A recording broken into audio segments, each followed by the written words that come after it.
Apakah kita siap menghadapi masa depan, di mana Cina menjadi pemimpin ekonomi dunia menggantikan Amerika Serikat?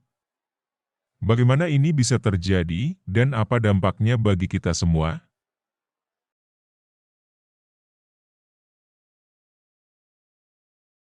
Pada tahun 1978, Shenzhen hanyalah sebuah desa kecil dengan populasi kurang dari 30.000 orang.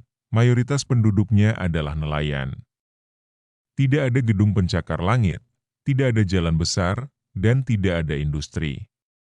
Tetapi hari ini, Shenzhen dikenal sebagai salah satu kota dengan pertumbuhan tercepat di dunia, rumah bagi lebih dari 12 juta orang, dengan ekonomi setara negara-negara maju di dunia. Cina bukan hanya membangun kota Shenzhen dari nol, tapi mereka telah membangun kekuatan ekonomi global yang mampu mengguncang dunia. Hari ini, kita akan menyelami cerita luar biasa tentang bagaimana Cina, sebuah negara yang dulunya miskin, berhasil mengubah dirinya menjadi salah satu kekuatan dunia.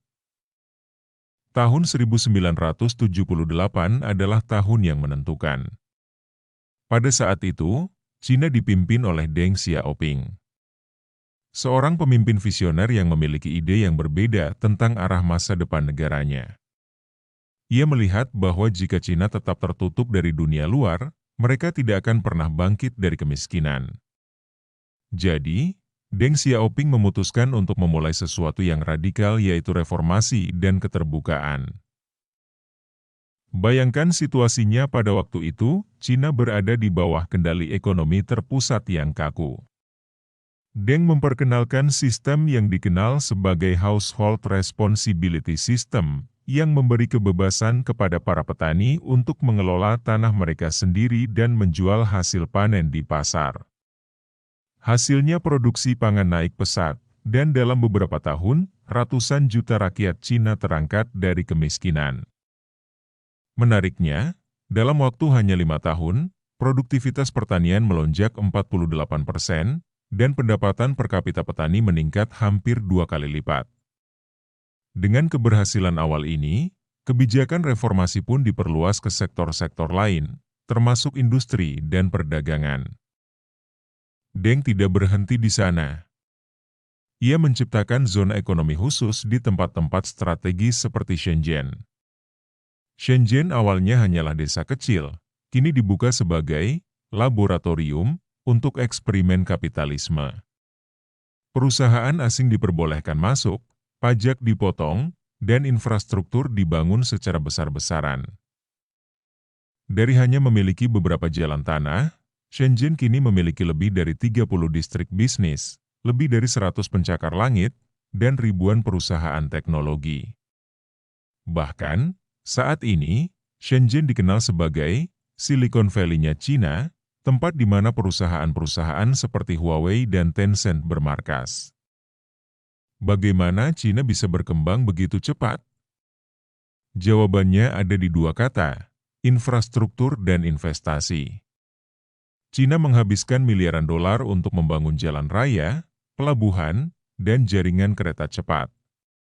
Kini, jaringan kereta cepat Cina adalah yang terbesar di dunia, dengan lebih dari 40.000 kilometer jalur yang membentang dari utara hingga selatan, menghubungkan kota-kota besar dan pusat ekonomi dengan sangat efisien. Investasi besar-besaran ini bukan hanya membangun fisik kota, tetapi juga menciptakan koneksi ekonomi yang mempercepat pertumbuhan. Efisiensi logistik meningkat, dan biaya distribusi menurun. Ini memberikan Cina keunggulan yang tidak dimiliki negara-negara berkembang lainnya. Cina memiliki lebih dari 50% dari total panjang jalur kereta cepat di seluruh dunia. Pengembangan infrastruktur menyumbang lebih dari 9% dari total GDP Cina pada dekade terakhir. Belt and Road Initiative, strategi ekspansi global. Cina tidak hanya fokus pada pembangunan dalam negeri. Mereka punya strategi yang lebih besar, Belt and Road Initiative, BRI. Proyek raksasa ini melibatkan lebih dari 150 negara di Asia, Eropa, dan Afrika, dengan nilai investasi lebih dari 1 triliun dolar Amerika. Lewat BRI, Cina membangun jalan, rel kereta, pelabuhan, dan bandara di negara-negara yang dianggap strategis.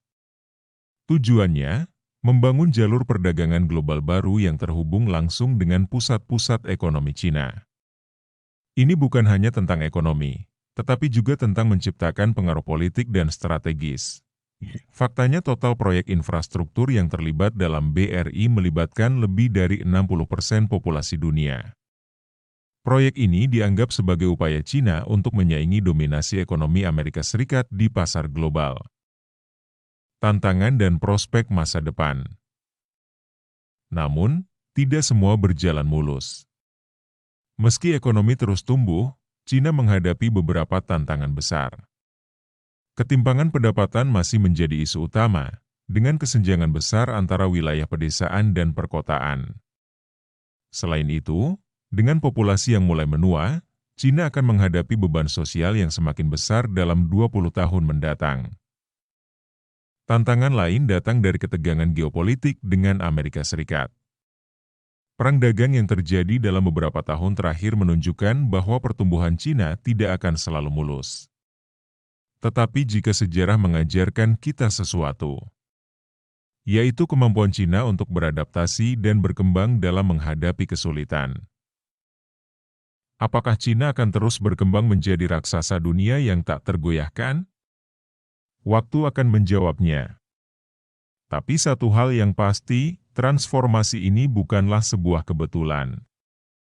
Ini adalah hasil dari perencanaan strategis, visi yang jelas, dan keinginan kuat untuk menjadi yang terdepan. Apakah dunia siap menghadapi kebangkitan Cina, ataukah ini justru menjadi peluang baru untuk kerjasama global? Bagaimana menurut Anda?